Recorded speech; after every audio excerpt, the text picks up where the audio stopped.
It's our pleasure to welcome you to the 14th Jaipur Literature Festival, protected by Dettol. Our next session today is Measuring What Counts, the Global Movement for Wellbeing. Joseph E. Stiglitz in conversation with Mohit Satyanand. If we want to put people first, we have to know what matters to them, what improves their well-being, and how we can supply more of whatever that is.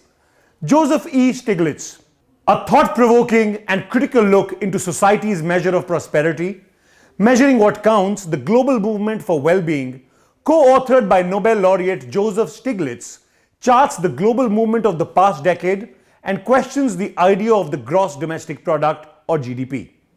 Calling for a new criteria of judgment, the book examines factors such as inequality, economic vulnerability, and environmental sustainability, and its impact on the population and its overall idea of success.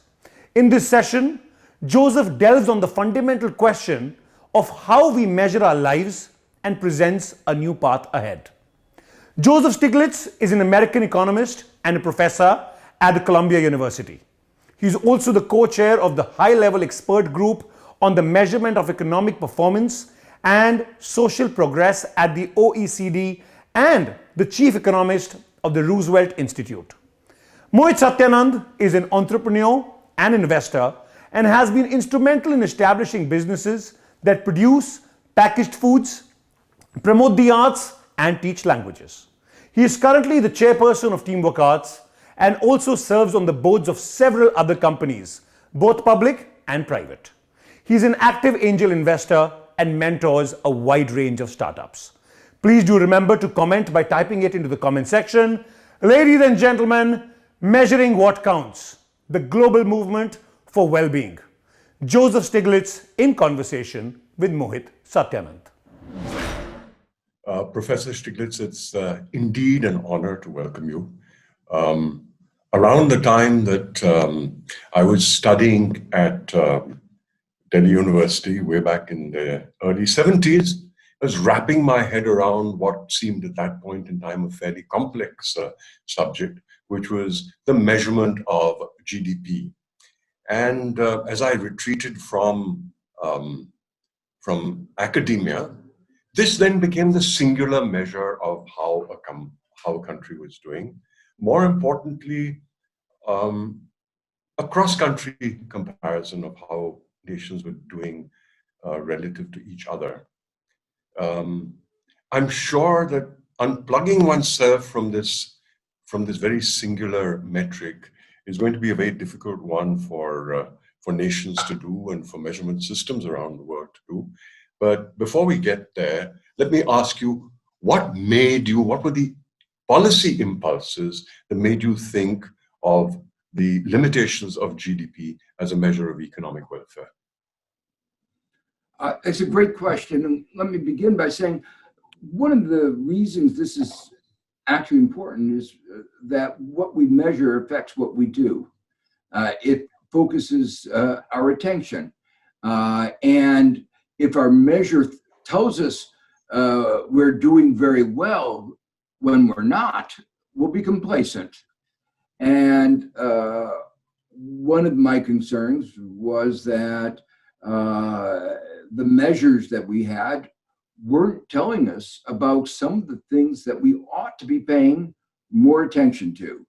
So, for instance, GDP doesn't talk about inequality. An economy could be doing very well in terms of GDP, but most citizens could be doing miserably. So, obviously, GDP is not a good measure of well-being in that kind of situation. Or let me give you another one. A country could be living off of its natural resources. GDP could look good, but it's not sustainable. It could be polluting the environment, problems that you know well about in some of your cities. It's not sustainable. So again, GDP doesn't tell us anything. One of my motivations in part was when I looked at the 2008 crisis, our GDP didn't give us a warning. And many people thought the economies were doing very well, when in fact they weren't. So I want to draw a bit of a distinction there, Professor Stiglitz, between measuring what we have and a warning. The two are slightly different. You're asking GDP then implicitly to do two things. One is to tell you where we are at, and the second is where we are going. GDP, in my studies, never intended to do the second. I think that point is very well taken about how GDP didn't warn of the disasters during the GFC, if I may call it that. That's right. And it doesn't even tell us where we are, because it doesn't take into account distribution and many other aspects of well-being. But Sure. You're right. And that was one of the reasons that an earlier commission that I chaired came to the conclusion that you can't summarize anything as complex as our economy in a single number. You're going to have to use a dashboard. You don't want too many numbers, but one number is too few. I think that point is well taken. And indeed, any serious economic policy wonk has looked for many decades now, maybe not going back to when Kuznets first formulated GDP, has been looking at other measures. You talked about inequality, and this has certainly been a concern of political economy for a long time. And we've had measures. The Gini coefficient, for example, was the most popularly used one. You pointed to some limitations of the Gini coefficient. Maybe you can just tell us about the problems with it and the alternative measures that you suggest in your Beyond GDP movement.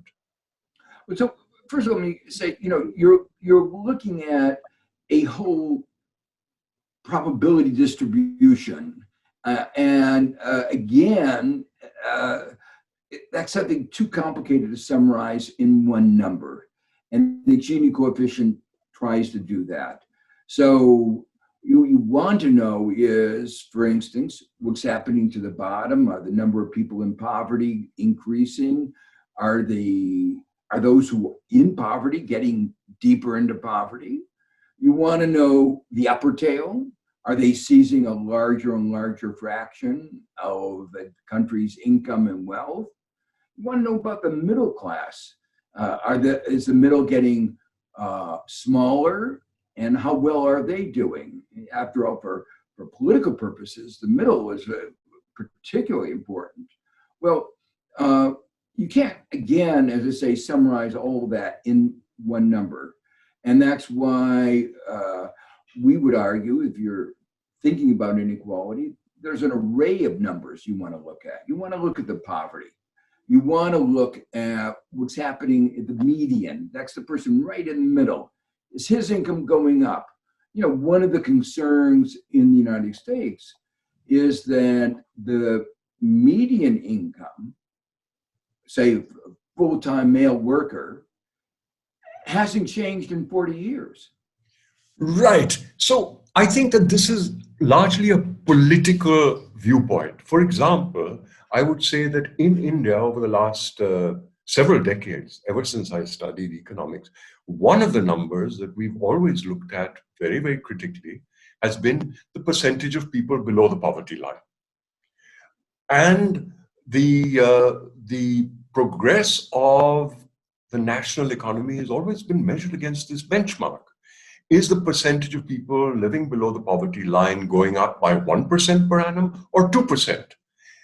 Is a massive indicator of how progressive the economy has been. So I think that what I've seen from my very restricted understanding of measurement is that the way you look at GDP does vary considerably from one nation to another. And in India, there's always been a very, very massive debate, not just on this number and the accuracy of measuring it, but also on how this number should be defined. So when the number was first formulated, it related to the most basic of needs, which was caloric intake, because we were talking about a country which had a history of starvation. And as our aspirations have moved up very moderately, not towards those of middle-income nations, leave alone rich ones, the scope has been increased. to some modicum of clothing, some amount towards shelter, etc. So I think that when we talk about beyond GDP, I know that in our country, GDP has always been a second goal of economics. The number of people below the poverty line has always been a primary goal. So I think that point is well taken. And what I'd like to hear from you is, in your research and in this movement that you've helmed of beyond GDP, have you seen examples of different nations looking at GDP differently, either from a distributional point of view or from the point of view of the median, or in fact, we have in Bhutan the gross happiness index rather than the output index? So those raise a couple of different questions. One of them is there is a general sense in most of the more advanced countries that you want a notion of relative deprivation, that you want to know something about the fraction of the population that falls below, say, 50% of the average. And that tells you that there's some, so as the average goes up, your expectations should go up. And somebody who is less than half of the average within that society will be seen to be suffering. So there's a lot more attention to, you might say, the relatives, well-being of different individuals. Now, which is perhaps, and it should be that. So that brings me back to the question that when you say beyond GDP, we're already looking at beyond GDP. We have been for many, many years. Everybody's been looking beyond GDP, and it's not been the singular definer of how the well-being of a nation and its people have been. So take me through some of the other issues that you've been looking at in inequality. And then I'd like to come back to the global financial crisis and what it did for inequality. So there are many different dimensions of even just the concept of inequality. One of them is inequality of opportunity. And yes, of opportunity. And obviously societies in which those born at the bottom are going to wind up at the bottom are different. And most of us would say that's not a good thing. And for instance, one of the things I've written about in some of my other work is that we talk about America as a land of opportunity, but then you look at the statistics and the life prospects of a young American are more dependent on the income and education of his parents than in other advanced countries. But in many I just read a wonderful book by the Harvard philosopher Michael Sandel on this, The Tyranny of Merit. And he used a very evocative phrase over there, which sort of suggested that the classic way in which advanced economies have coped with inequality is to redistribute through taxes. And he called this distributive justice. But the inequality of opportunity led to what he called contributive injustice.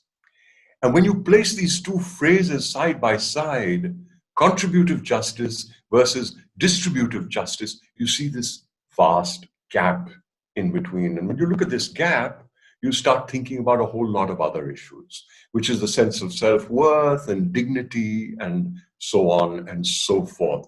So are those the kind of issues that you're talking about when you talk about inequality? Yes, those are some of the dimensions. And we try to capture that with a notion that we talk about in the book, subjective well-being. That there are many aspects of yourself, your dignity, that you don't necessarily capture just by looking at the numbers. of what your income is. If your income comes from government transferring money to you, it's not the same as if you think that you've earned it. And that's the distinction that Michael Sandel is talking about. This, of course, raises a problem, Professor Stiglitz, which is the reason something is called subjective is that it's difficult to measure. And so my question for you is, how do you measure this sense of, or this absence of psychological well-being or insecurity?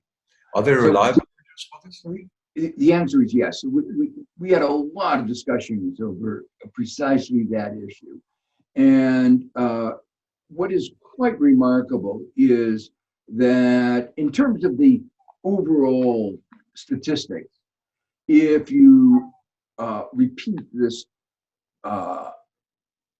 surveying individuals about their perceptions of their subjective well-being, and you ask the questions in different ways, you get pretty much the same answer. You know, there's a little noise, but when you interview enough people, that noise washes out. So that's precisely why we've come to accept this. Psychologists accept it, economists accept it, because of the fact that it has this property of replicability. It's systematically related to objective numbers. So we can explain a lot of individuals' subjective perception of well-being by his objective circumstances. It's not the same. And at the same time, it also helps explain lots of aspects of human behavior. So it's an interesting number because it is both explained by and helps explain other aspects of social behavior. Give me a few examples of aspects of social behavior that it explains. Well, I mean, if you want to know if individuals do not feel well off, they may not spend as much. So in terms of they may have more anxiety. They can't invest as much in their children's future. Their health may not be as good. And this is one of the things I was going to mention. And when you talk about the various dimensions of inequality, one important dimension that we saw very strongly in COVID-19 were the inequalities in health. And that differed across countries. Some of the European countries where there's good public health, good healthcare, have much lower disparities than in the United States. So this leads me to another question, which is that when you talk about replicability of these measures of social well-being or psychological security, these subjective measures, how comparable are they from one nation to another? Now that's a more difficult question. Right. That has not been fully resolved because there are some societies where individuals tend to be view themselves as not being very well off, even when they are. And there are other more optimistic societies. So this cross comparison, cross country, even cross region within a country becomes more difficult. So Right. it's not something you would rely on alone, but it's when we talk about a dashboard of indicators, Right. it's one of the numbers, and if it's not doing well and other indicators are doing well, you would want to understand what is going on. So I'm looking for an interesting analogy over here. In the early days of GDP measurement, we had the same problem, which was the fact that a dollar bought you more in India than it did in the US. And you solved for that problem by inserting purchasing power parity into the system. Do you think there'll be a time when we'll be able to insert some sort of happiness parity index to compare one nation with another across such subjective measures? Possibly. I mean, basically, they'll probably, social psychologists will probably do studies that will say there are some characteristics of society that in answering the same questions, individuals who are in very similar position seem to have different psychological states, subjective well-being. And, a lot of what we're interested in, though, is movements over time. Are we doing better? And how are we doing better? Are we doing better everywhere, or is it just the people at the top who are doing better? So the within country comparisons over time are the ones that most policy is oriented to thinking about. Right. So let's get back to numbers. Let's get back to the more objective measurements, and let's talk about inequality. For me, as an observer of economics, one of the most intriguing phenomena of the last, let's say, 30 years has been the fact that on the one hand, you have countries such as the US, the UK, the major developed countries of the West, where you've had increasing inequality.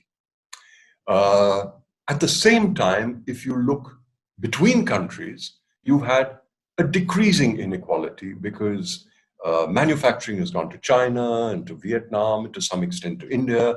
So in all of these countries, you have a burgeoning middle class.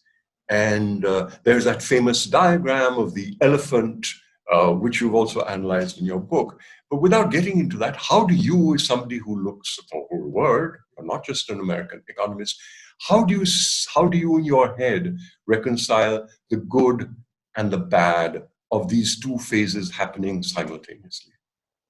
So first, let me emphasize, while there's been this convergence broadly, it hasn't embraced large parts of the world, like Africa.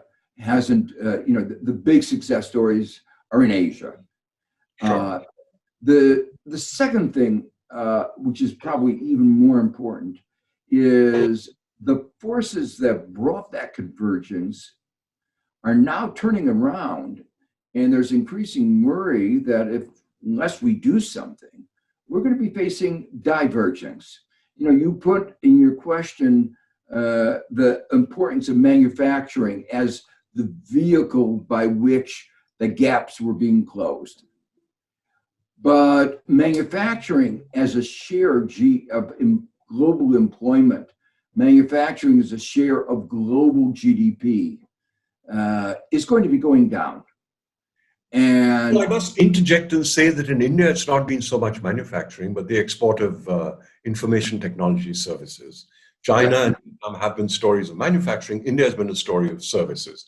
In fact, as you know, we are a very, very small manufacturing country for a country at our stage of economic development.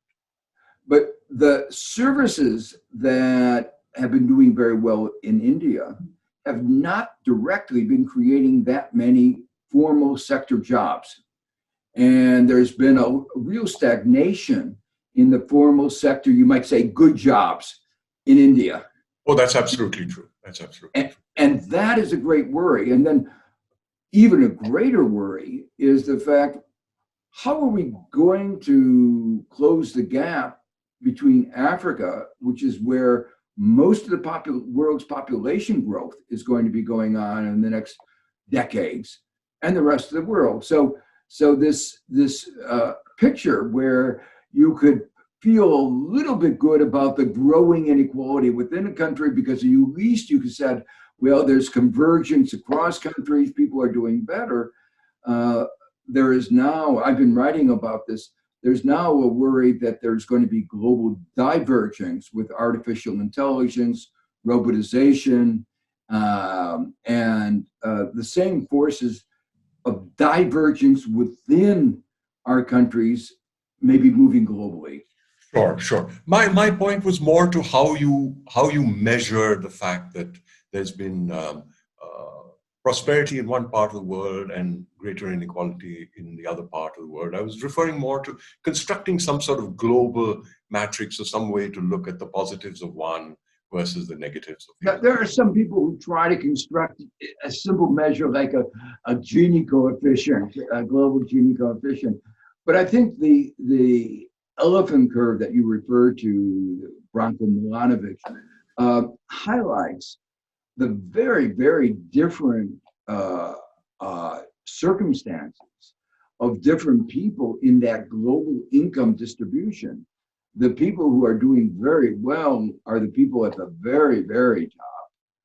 The people who've been doing very poorly have been the people at the very bottom of that global income distribution. And then in between, there are these two groups, the old middle class in the advanced countries who've not done very well relatively, and the new middle class in the emerging markets in India and China who've really been enjoying a newfound prosperity. So it's a very complicated picture, but I think the point to realize is that there are these very different circumstances in which various parts of our global income distribution find themselves. And depending on where you are, you can say the world is a great place, never had it so good, or it's a very unfair place. Sure, sure. So I want to go back to something that you talked about, which is the global financial crisis and the fact that there were no early warnings about what was going to happen. So firstly, I want to just bounce that back to you. You yourself, in a paper which you published in 2003, warned that there was something. Raghuram Rajan, the Indian economist, very famously at Jackson Hole in 2005, warned of this very thing, was sort of booed out of the room, from what I gather, but turned out to be quite accurate in his prediction. So there were some measures.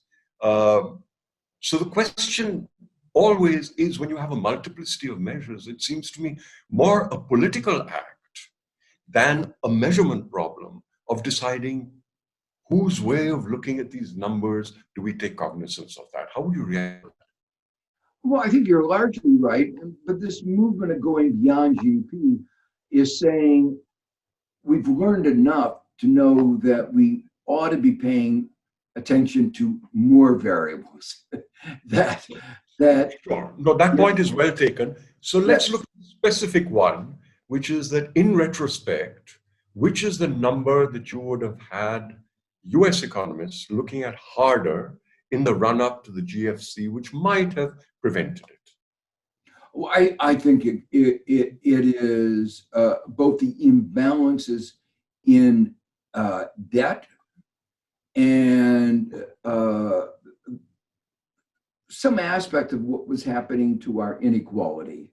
Both were indicative of something that was not sustainable. So just to give you an example, the bottom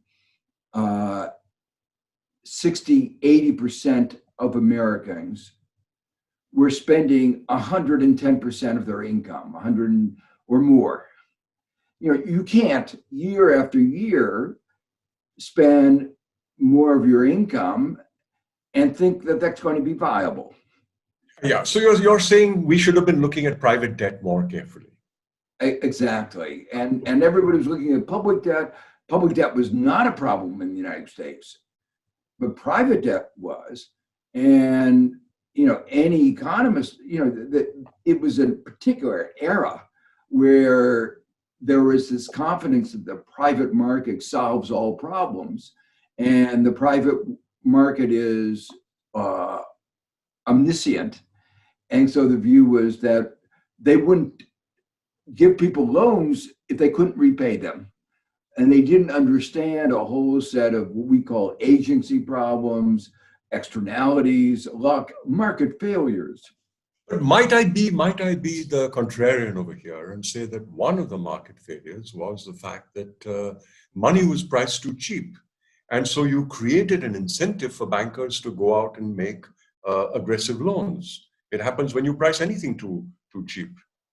Well, if the market worked well, having cheap money could have led to an unprecedented boom in the country.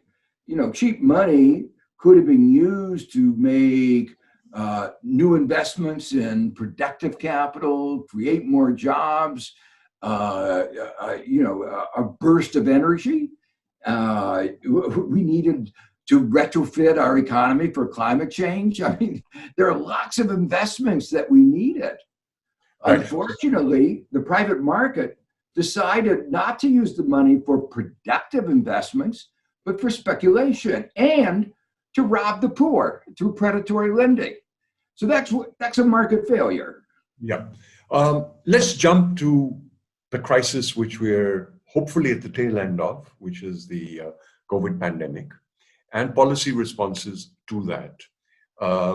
You mentioned in a lecture that you gave to University College of London barely a month ago that the US response has been quite magnificent, at least in quantum terms, though you have some quarrels with the nature of the distribution. But the fact is that, you know, it's been 25% of GDP has gone into various kinds of stimuli. Hopefully in the next couple of weeks, President Biden will announce another stimulus. And this is where you get into serious inter-country comparisons. Europe has had 1/3 of that kind of stimulus. Our country has had a fiscal stimulus of barely 1%. There's been a substantial monetary stimulus, and the two were packaged together very conveniently to say it was 10%, but most of that balance, 8 or 9%, is not actually going to be used because you need conditions in which you can draw upon that money. So, you know, we have the US at 25% and going up. We have Europe at 10%, and a flagging response now. Chancellor of the Exchequer, Rishi Sunak, already talking about needing to raise taxes to pay for all of this debt. And then you have the rest of the world, the LDCs, India, etc., who've barely been able to put money in. What do you see as a kind of, for somebody who's looked at the world in your capacity as chief economist at the IMF, what is the way in which the world should be responding to this huge gap? Sure.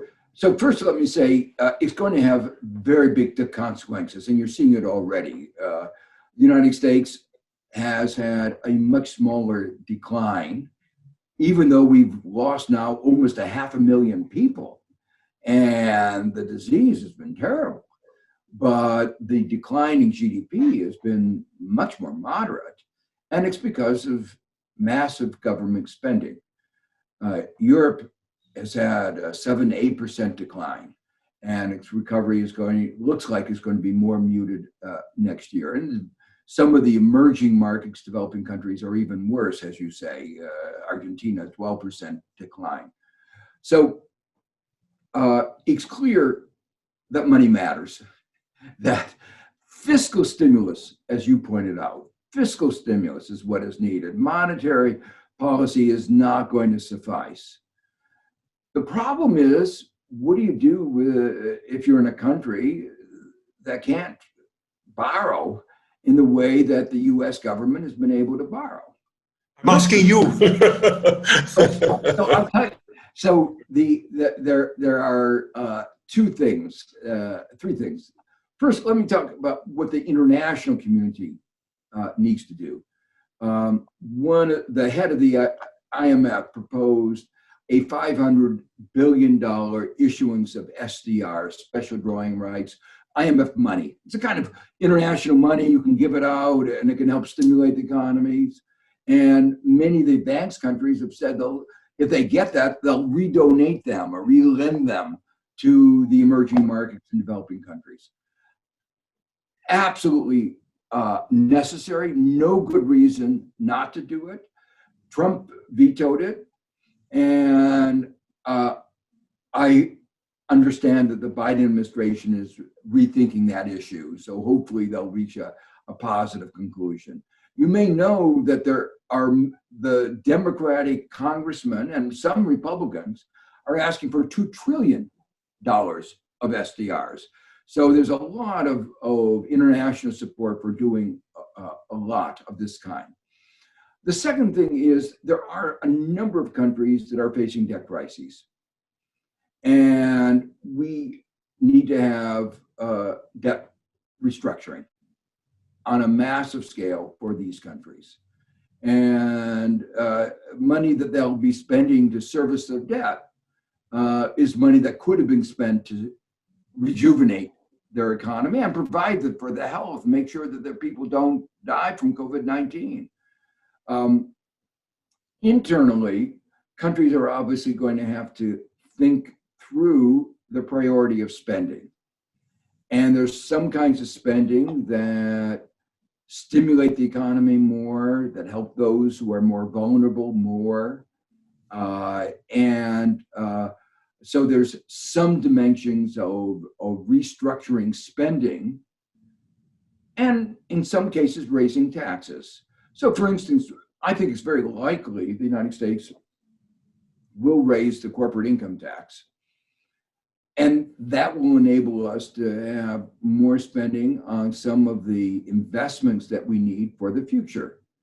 So there's been a mantra about low corporate income tax, which I think has been taken too far and has led to a race to the bottom and underinvestment in public investments. And we saw the consequences of that in the pandemic.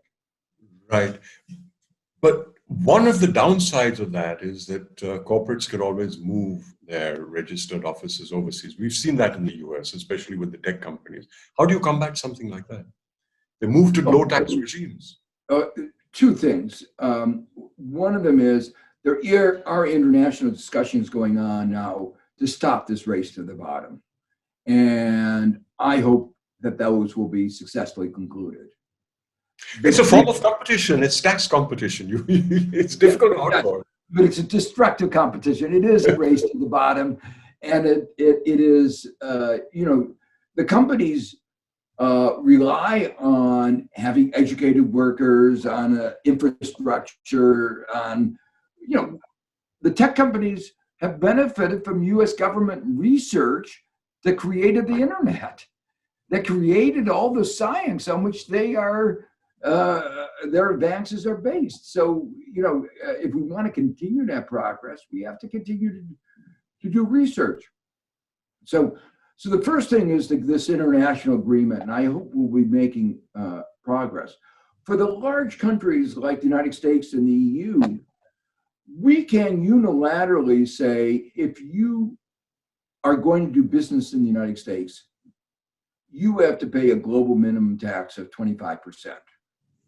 And, if you don't want to do business in the United States, if you don't want to produce or sell in the United States, or sell to somebody who sells to the United States, if you want to be in the, then you don't have to pay that tax. But most companies are going to say, we need to do business in the United States and Europe. And they will join this movement for this unilaterally imposed global minimum tax. You began your book with this lovely quote from Robert Kennedy, which talked about all the things that GDP measured and all the things that it didn't measure. And you said it measures cigarette smoking and it measures the ambulances that take people off the highways of carnage.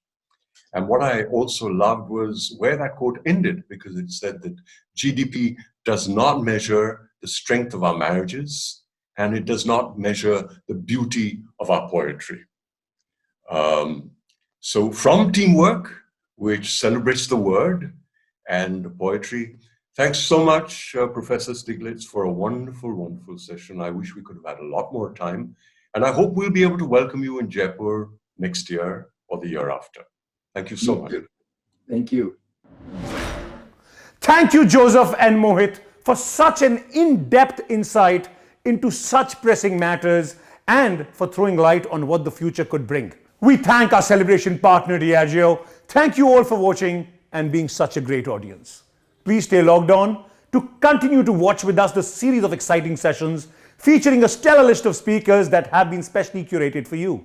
As you all are aware, the cultural sector has been critically impacted by the pandemic, and while we have braced ourselves to embrace the new normal, we have struggled to ensure that we can continue to bring you a free flow of knowledge and ideas. We would love for you to support us at Teamwork Arts. Any contribution is welcome and would help spread knowledge and ideas seamlessly against all odds. Please tweet using hashtag Jaipur Literature Festival 2021 at Jaipur Lit Fest. The festival is protected by Dettol. Hope to see you in the next session. Thank you once again.